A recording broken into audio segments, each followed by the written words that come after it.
Hello friends, आज के video में हम लोग डिस्कस करेंगे अबाउट फॉर्मेट स्पेसिफायर। लास्ट हम लोगों ने एक प्रोग्राम बनाया था जहां पर दो नंबर को सम किया था और शॉर्ट में समझा भी था कि ये प्रोग्राम किस तरीके से काम करता है। जब हम ये प्रोग्राम समझ रहे थे तब हम लोगों ने एक टर्म यूज़ किया था %d और वहां पर हमने मार्क भी किया था कि ये %d किसको रिप्रेजेंट करता है, फॉर्मेट स्पेसिफायर को रिप्रेजेंट करता है। हमने समझा भी था कि जब हम यूज़र से इनपुट ले रहे थे तो अगर मुझे इंटीजर टाइप की वैल्यू इनपुट करवानी है या मुझे जितनी भी वैल्यू इनपुट करवानी है उतनी फॉर्मेट स्पेसिफायर मुझे यहाँ पर क्या करने पड़ेंगे, स्पेसिफाई करने पड़ेंगे। क्योंकि उस प्रोग्राम में मुझे यूज़र से 2 इंटीजर वैल्यू इनपुट करवानी थी तो हमने 2 टाइम्स क्या लिखा था, %d लिखा था। फिलहाल हम ये printf और scanf के बारे में अभी ज़्यादा डिस्कस नहीं कर रहे हैं। नेक्स्ट वीडियो में हम डिटेल में उसके ऊपर डिस्कशन करेंगे। फिलहाल हम सिर्फ यहाँ ये समझ रहे हैं कि ये फॉर्मेट स्पेसिफायर क्या है। तो अगर मुझे इंटीजर वैल्यू इनपुट करवानी थी तो हमने %d लिखा था और अगर इंटीजर वैल्यू डिस्प्ले करवानी थी तो भी हमने %d लिखा था। लेकिन तब क्या अगर मुझे कैरेक्टर वैल्यू, रियल वैल्यू या किसी और तरह की वैल्यू इनपुट या डिस्प्ले करवानी है तो और कौन कौन से फॉर्मेट स्पेसिफायर हमारे पास अवेलेबल हैं वो हम इस वीडियो में डिस्कस करते हैं। ओके, तो यहाँ पर कुछ फॉर्मेट स्पेसिफायर मैंने मेंशन किए हुए हैं। जैसे अगर मुझे कभी भी इंटीजर वैल्यू इनपुट या डिस्प्ले करवानी है तो इंटीजर वैल्यू के लिए हम जो फॉर्मेट स्पेसिफायर यूज़ करते हैं वो है %d या फिर कुछ कंपाइलर %i को सपोर्ट करते हैं। तो डिपेंड कि हम किस तरह के कंपाइलर पे काम कर रहे हैं। अगर मुझे अनसाइंड इंट डिस्प्ले करवाना है या इनपुट करवाना है तो अनसाइंड इंट को हम रिप्रेजेंट करते हैं किससे, %u से। रियल वैल्यू यानी फ्लोट वैल्यू के लिए हम यूज़ करते हैं %l। लॉन्ग वैल्यू के लिए हम यूज़ करते हैं %l या %ld या फिर कुछ कंपाइलर %li को सपोर्ट करते हैं। डबल के लिए %lf और लॉन्ग डबल के लिए भी %lf। दोनों में डिफरेंस अगर आप देखोगे तो डबल के लिए स्मॉल l का यूज़ किया जाता है और लॉन्ग डबल के लिए कैपिटल L का यूज़ किया जाता है। f दोनों में ही स्मॉल है। कैरेक्टर के लिए %c का यूज़ करते हैं। स्ट्रिंग ये टॉपिक हम लोगों ने तब डिस्कस नहीं किया था जब हम लोग डेटा टाइप्स पढ़ रहे थे, लेकिन आगे चलकर हम एक पूरा टॉपिक डिस्कस करेंगे स्ट्रिंग के ऊपर, तब वहाँ पर ये काम में आएगा। तो अभी के लिए आप बस ध्यान में रखें कि अगर मुझे स्ट्रिंग को डिस्प्ले करवाना है तो हम %s का यूज़ करेंगे। तो फिलहाल मेरा डिस्कशन अभी डेटा टाइप्स के ऊपर नहीं है। हम ऑलरेडी प्रीवियस वीडियो में ये डिस्कस कर चुके हैं कि कितने डिफरेंट डेटा टाइप्स हमारे पास अवेलेबल हैं और उनका क्या पर्पस है। तो अभी हम सिर्फ और सिर्फ डिस्कस कर रहे हैं किसके ऊपर, इन फॉर्मेट स्पेसिफायर के ऊपर। तो इन्हें आपको याद करने की ज़रूरत नहीं है। जैसे जैसे हम प्रोग्राम बनाएंगे ये ऑटोमेटिकली आपको खुद याद हो जाएंगे।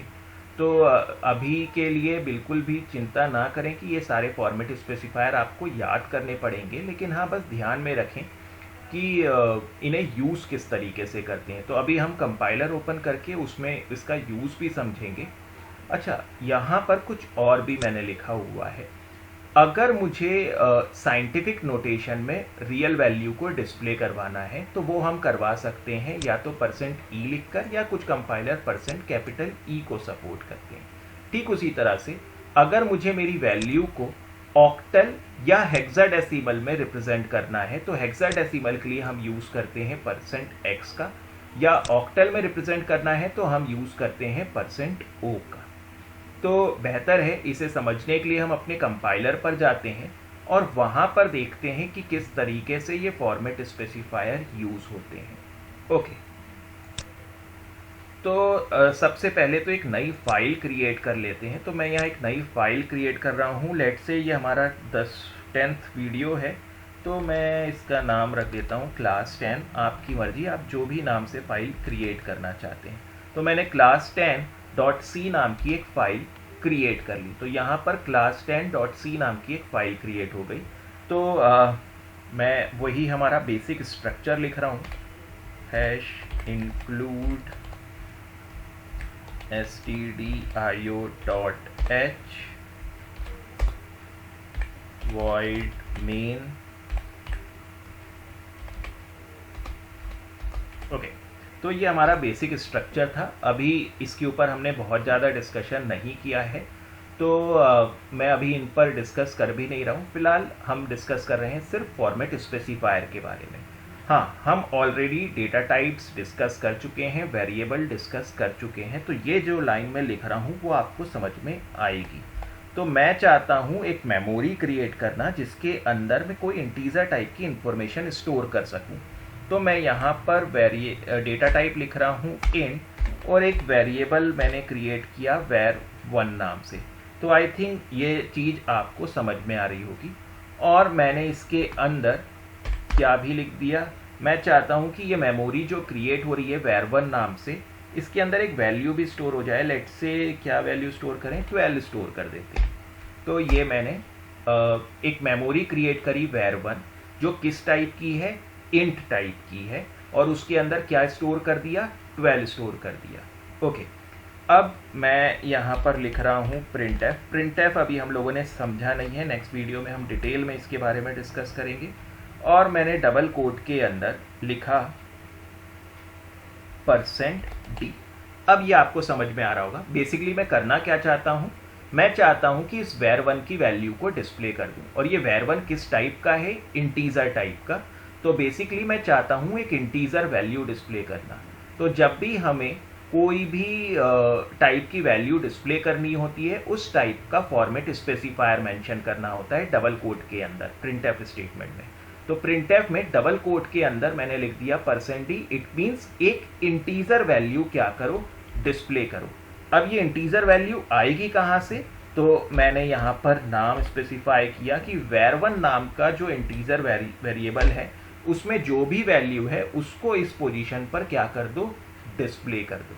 तो देखें, मैं इसको रन कर रहा हूँ। रन करने का तरीका हम पहले भी डिस्कस कर चुके हैं। हम अपने कंपाइलर को कॉल कर रहे हैं gcc, फाइल का नाम लिखेंगे। फाइल का नाम क्या है, class 10.c।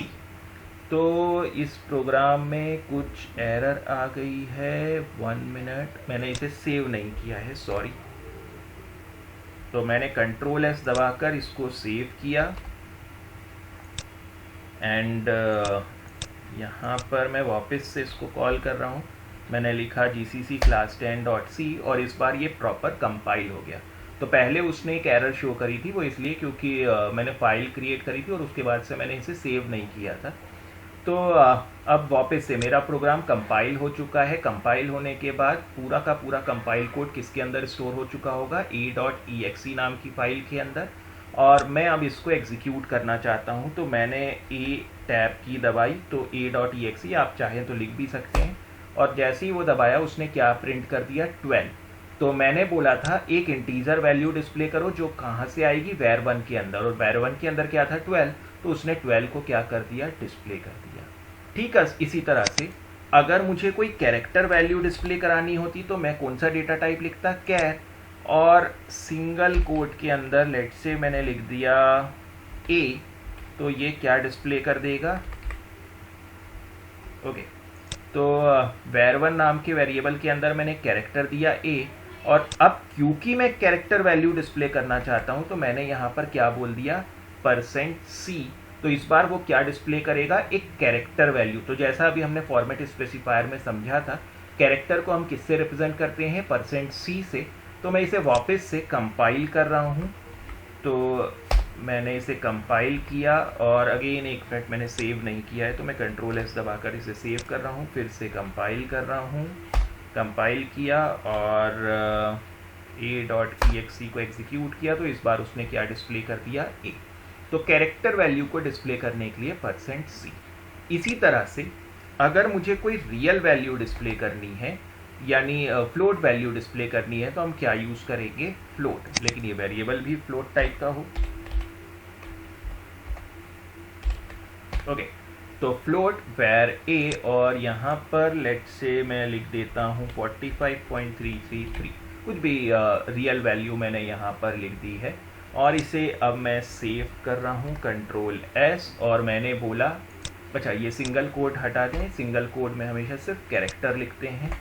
न्यूमेरिक वैल्यू को सिंगल कोट के अंदर नहीं लिखते, और इसका रीज़न भी हम लोगों ने डिस्कस किया था जब हम लोग डेटा टाइप पढ़ रहे थे। तो इस बार मैंने फ्लोट वैल्यू स्टोर कराई। अगेन मैं यहाँ कॉल कर रहा हूँ जीसीसी कंपाइलर को, और यहाँ इसको एग्जीक्यूट किया तो देखिए इसने डिस्प्ले कर दिया 45.333 और फिर 3 टाइम्स 0। ये हमने डिस्कस किया था कि फ्लोट हमेशा 6 डेसिमल में 6 पोजीशन तक क्या करता है, डिस्प्ले करता है। ओके, थोड़ा सा और हम लोग यहाँ पर डिस्कस कर रहे हैं। ये अधिकतर आप लोगों को बुक्स में नहीं मिलेगा, लेकिन फिर भी हम लोग यहाँ डिस्कस कर रहे हैं। थोड़ा सा इसका साइज़ बढ़ा देता हूँ अगर आपको देखने में दिक्कत हो रही हो। ओके, तो अब ध्यान से समझिएगा। यहाँ पर मैंने यहाँ पर स्टोर किया था 45.333 और उसको मैंने क्या भी करवाया, डिस्प्ले। लेकिन डिस्प्ले क्या हुआ, 45.333 और 3 टाइम्स 0, क्योंकि वो पॉइंट के बाद 6 डिजिट्स तक क्या करता है, डिस्प्ले करता है कौन, फ्लोट। ओके, अगर मैं चाहता हूँ कि नहीं, मैं मान लो मैं कोई मनी डिस्प्ले करवा रहा हूँ, मैं कोई एक वेरिएबल है जिसके अंदर मेरा कुछ पैसा रिप्रेजेंट कराना चाहता हूँ, रुपए को रिप्रेजेंट कराना चाहता हूँ, और रुपए तो पॉइंट के बाद सिर्फ 2 डिजिट तक रहता है।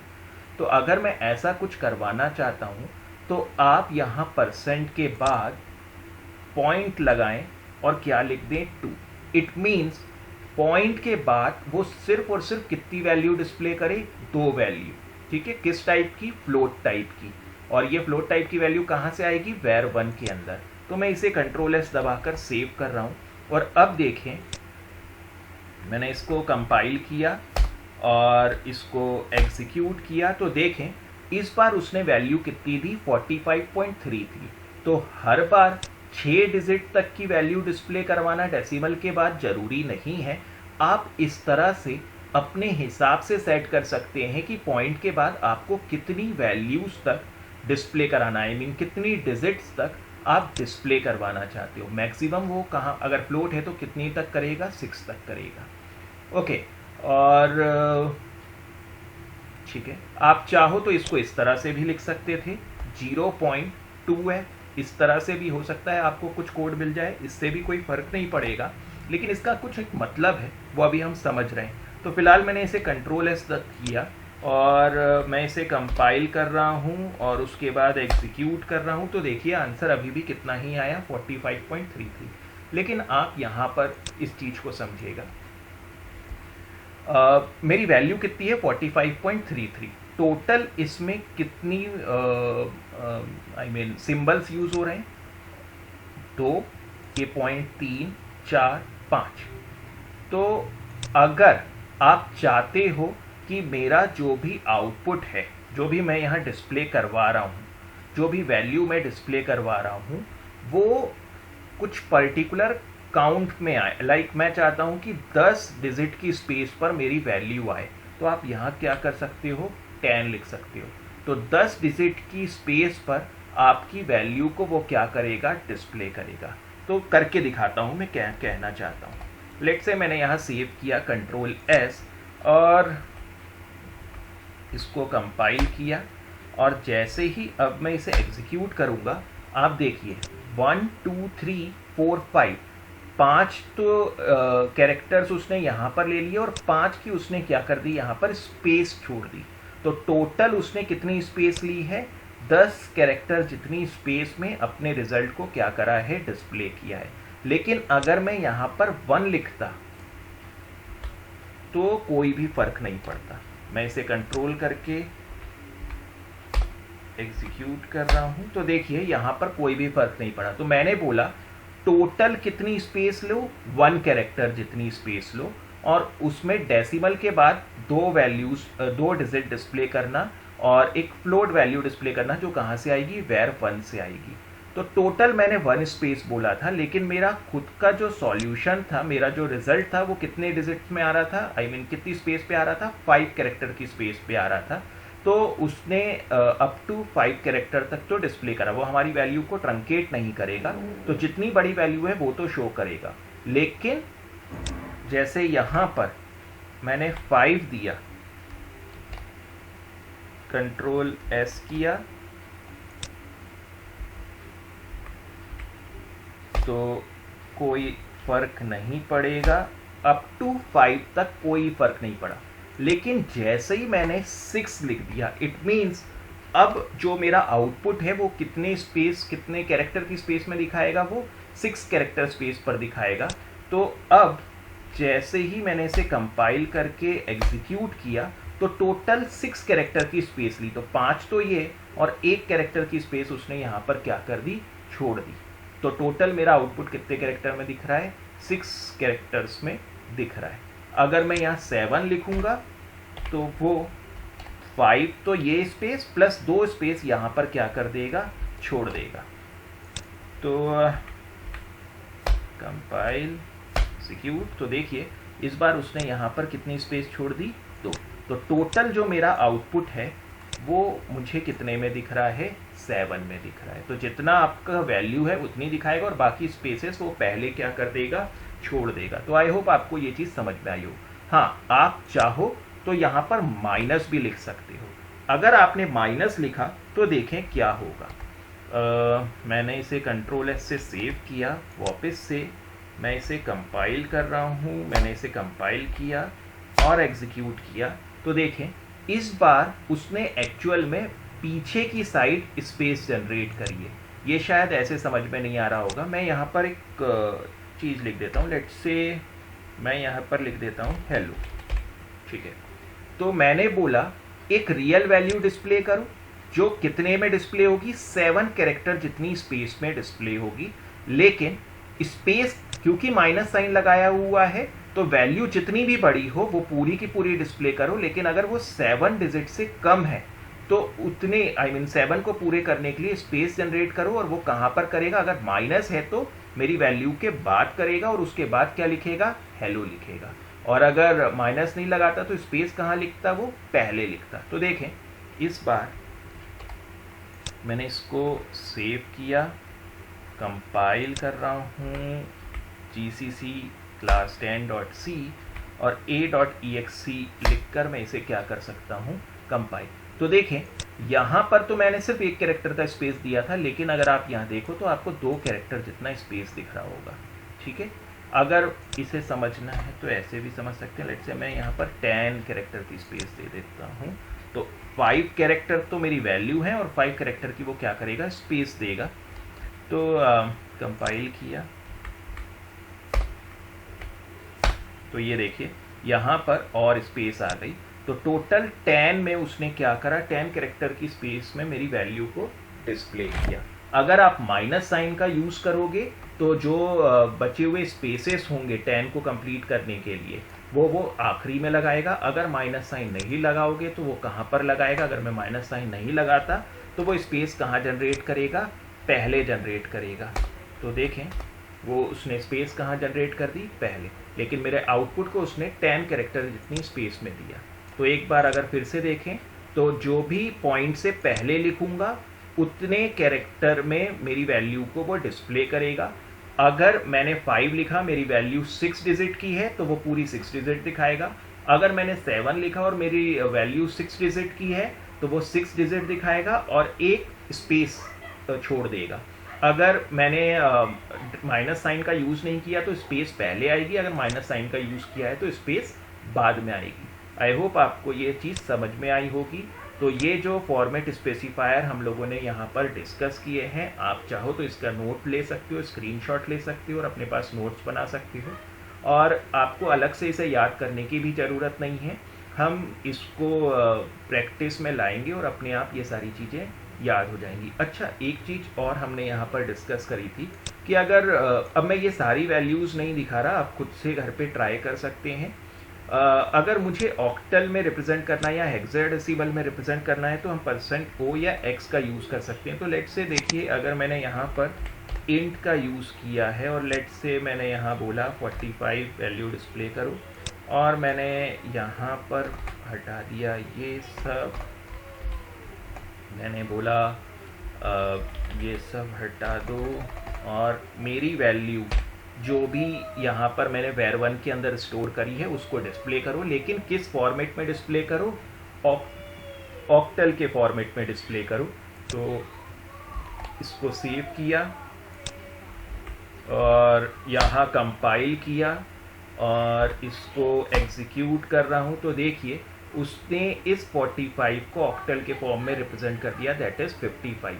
और अगर मैं यहाँ पर x लिख दूँ और इसको सेव करके यहाँ पर कंपाइल करूँ तो यहाँ पर ये कंपाइल हो चुका है और इसको एग्जीक्यूट किया तो इसने 2D डिस्प्ले कर दिया, यानी उसने इसको हेक्साडेसिमल के फॉर्म में क्या कर दिया, रिप्रेजेंट। तो 45 का हेक्साडेसिमल क्या होता है, 2D, तो उसने हेक्साडेसिमल के फॉर्म में उसे क्या कर दिया, डिस्प्ले कर दिया।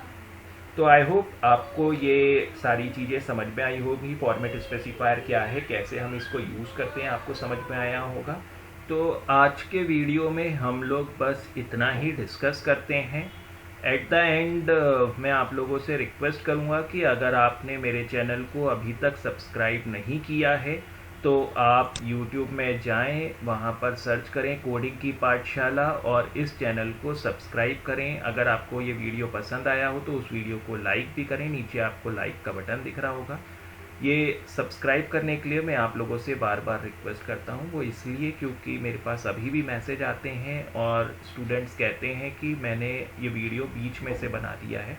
तो मैंने बीच में से नहीं बनाया है, मैंने पूरे वीडियोस बनाए हैं। आप सर्च करोगे कोडिंग की पाठशाला, प्लेलिस्ट पे जाओगे और आपको यहाँ पर सारे वीडियोस मिल जाएंगे जो भी अभी तक मैंने बनाए हैं।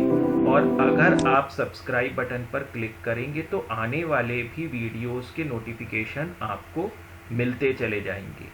तो चलिए आज के वीडियो में बस इतना ही हम लोग डिस्कस कर रहे हैं। मिलते हैं नेक्स्ट वीडियो में। Till then bye.